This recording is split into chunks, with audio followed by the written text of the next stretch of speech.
Today's question comes from Christina, and Christina is asking me, Dear Jeff, I'm headed into a TV interview with a reporter who has very little understanding of our industry.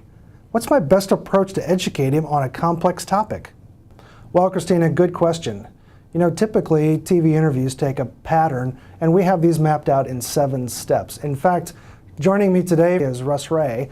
Russ is our Vice President of Media Services, and Russ, you were a broadcast TV reporter for 15 years.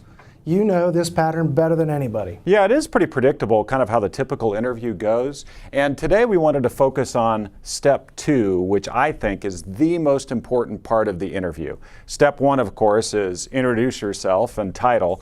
But step 2, the question's usually very broad, something along the lines of, so tell me about this. And so to have a headline going into every interview can really help keep it simple and steer the reporter in the right direction that you want the story to go. Sort of a priority message. So here's a couple of examples now of some CEOs doing a great job delivering a headline right off the top of the interview.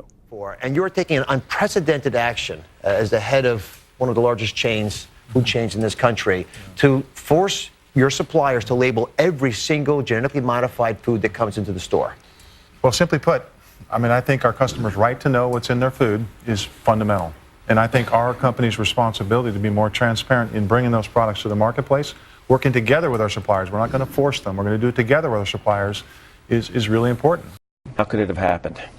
Boy, a tough event to say the least as it was unfolding yesterday, Matt, but I think that situation as it played out, what really the training that took place with the co-pilot who became the pilot in command, the entire cabin crew, and then working with the customers, I think that's the follow-up to this story, just consummate training and then a call to action. Well, Christina, I hope those examples show you that right off the top, you can set a good tone for any interview. And remember, TV reporters have pretty busy days. Multiple assignments, sometimes multiple subjects, very difficult to educate them. So you want to make sure that you set the right tone for your interview by hitting that headline and coming back to it multiple times if you can. Thanks for your question.